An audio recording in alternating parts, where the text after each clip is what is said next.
먼저 이제 다음 주부터 이제 4주간 이제 저걸 하죠. 예, 우리 분류 심화 과정이요. 예, 분류 심화 과정. 이거를 할 예정입니다. 이거는 이제 어떻게 되냐면 토요일하고 일요일하고 강의는 똑같아요. 그러니까 둘 다 나오실 필요 없이 토요일이나 일요일 날 하나만 나오시면 돼요. 아, 나는 얼굴을 너무너무 김 교수 얼굴을 보고 싶어서 난 둘 다 나오고 싶다 라면은 막을 필요가 없겠지만 한번 들으시고 그 다음에는 정리를 하시는 게 좋겠죠. 그래서 토요일이나 일요일은 강의가 똑같습니다. 딱 4주만.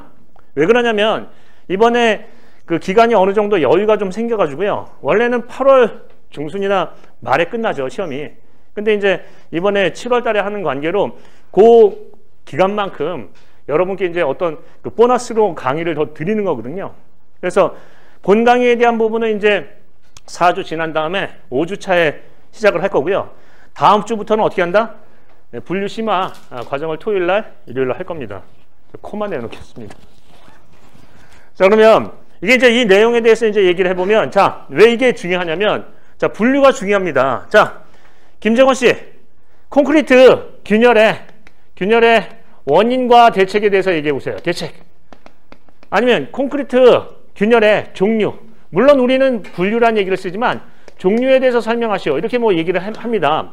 자, 그러면 이 종류를 어떻게 써야 돼요? 우리가 이제 소위 얘기하는 종류라는 거는 이렇습니다. 나열식. 김정원 씨, 콘크리트 균열의 종류가 뭐죠? 하면 뭐예요? 건조 수축 균열도 있고요.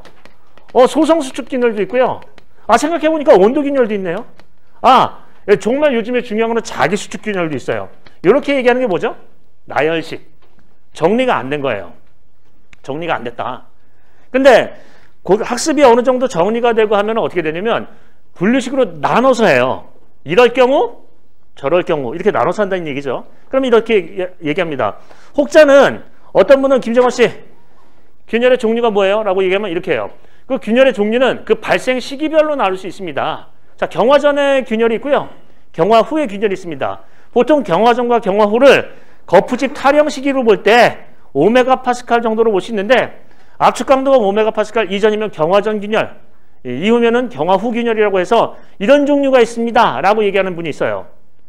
아니, 어떤 분은 또 이렇게 얘기하네요. 균열에는 두 가지 유형이 있습니다. 구조적으로 어떤 악영향을 미치는 균열하고요. 구조적으로 악영향을 미치지 않는 균열이 있다. 그래서 뭐라고 표현할 수 있다? 구조적 균열과 비구조적 균열. 자, 어떤 균열은 또 이렇게 얘기해요. 관통 균열과 비관통 균열. 철근에 우리 얘기하는 커버, 피복 두께만큼 균열이 생겨가지고 어떤 내화력에 영향을 미치는 관통 균열이 있고, 아니면 표면에 생겨가지고 내화력에 영향을 미치지 않는 표면 균열이 있다라고도 표현할 수 있어요. 자, 첫 번째 나열식으로 한 사람은 정리가 안 돼 있는데 두 번째 얘기한 사람은 어떻게 해요? 나눠요. 일단 두 개로 나누고 그 두 개 중에서 또 나누고 해요. 시기별로도 얘기할 수 있다. 아니면 구조적인 영향으로 볼 수도 있다. 이렇게 해요. 즉 후자처럼 얘기하는 게 뭐예요? 분류식 접근 방법이에요. 분류식 접근 방법은 논리적인가요? 아닌가요? 논리적이죠. 어떤 기준에 따라서 얘기를 해요. 그래서 우리가 이제 학습을 하는 데 있어서 가장 중요한 건 뭐냐면 논리적 접근 방법, 즉 분류식 기법이에요. 그거를 이제 다음 주부터 할 건데 다음 주에 대한 부분을 내용을 들어보시면 이렇습니다. 아, 분류가 꼭 외워서는 되는 게 아니구나. 이렇게도 볼 수 있고 저렇게도 볼 수 있구나 라는 걸 알게 될 거예요. 그래서 답안을 분류식에 대해서 심화 과정을 거치면 어떻게 된다? 아, 분류는 외우는 게 아니라 어떤 관점의 차이구나. 이해를 하면은 어떤 문제가 나와도 분류식으로 접근할 수 있겠구나 하는 걸 알게 될 거예요. 그래서 맨 처음에 분류를 할 때는 책에 있는 거는 이런 식으로 나눠져 있다. 하지만 이렇게도 볼 수 있다라는 얘기를 해서 자꾸 심화를 할 거예요. 그렇게 되면 문제에 대해서 또 어떤 얘기를 할 거냐면 이거 비슷한 얘기가 있는데 요거에 대한 거는 어떻게 분류할 수 있을까요? 라고 자꾸 얘기를 드리면서 분류에 대해서 좀 더 확장을 하고 심화를 할 거예요. 실은 이런 거를 본 강의 때는 못해요. 시간이 없으니까. 10주간에. 그런데 이번에 이제 시간적인 여유가 있으니까 어떻게 한다? 분류에 대한 심화를 하십니다. 이렇게 하시면 나중에 어떤 문제를 푸실 때 굉장히 높은 점수를 맞을 수 있어요. 자, 한번 보겠습니다. 이런 분류식 기법이, 자, 우리 이제 서울기술사 학원에서 분류식 접근 방법을 자꾸 얘기를 하는데 혹자는 이런 얘기도 하더라고요. 뭘 모르시는 분이, 예, 분류식으로 접근하는 건 서울기술사학원인데 그렇게 하면 떨어진대더라. 그건 뭔 바보 같은 얘기예요. 논리적으로 접근한다는 얘기예요. 잘 한번 생각해 보세요. 자, 이렇게 한번 문제를 내보겠습니다. 우리 이런 거 본 강의 때도 많이 했어요. 자, 여기 도심지에 흙막이 굴착을 할 거예요. 가시설 굴착을 스트러트를 대고 이게 흙막이 가시설을 할 거예요. 근데 여기 구조물이 이렇게 근접해 있어요. 그래서 구조물이 뭐 인가 같은 게 있는 거예요. 구조물이 근접한 도심지 지역에서 흙막이 가시설을 할 거예요. 흙막이 가시설. 자, 적정 흙막이 가시설의 종류 및 시공시 주의사항을 쓰라. 이렇게 낸다.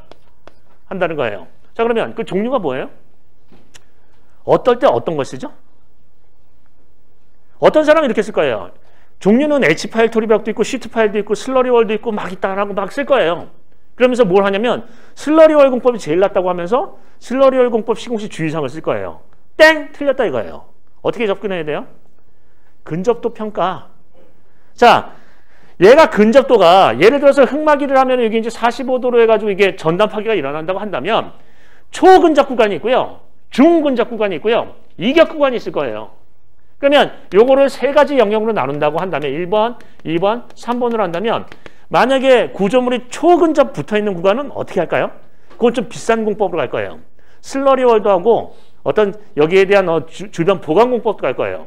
내부 보강, 외부 보강. 근데 완전히 이격되면요? 안 해요. 계측만 하고 보기만 할 거예요. 중근접 구간으로 가면요? 얘를 보강하든지 외부 보강을 하든지 내부 보강을 하든지 하나만 할 거예요. 그러면 우리가 어떤 식으로 접근해야 되는지를 생각해 보면 어떻게 한다? 분류식 접근 방법. 즉 이럴 경우 저럴 경우를 나눠서 접근하는 게 맞아요. 왜냐하면 모든 구간을 다 슬러리월로 한다는 건 말도 안 되는 얘기 아니에요. 맞나요?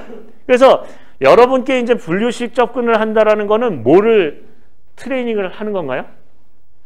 뭘 하는 거죠? 논리성이요. 기술사에서 가장 큰 지표가 뭐냐면 기술사라고 해서 논술을 쓸 때 논술에 대한 가장 큰 지표가 뭐냐면 1등, 2등이 있어요. 1등이 뭐예요? 논리성이에요.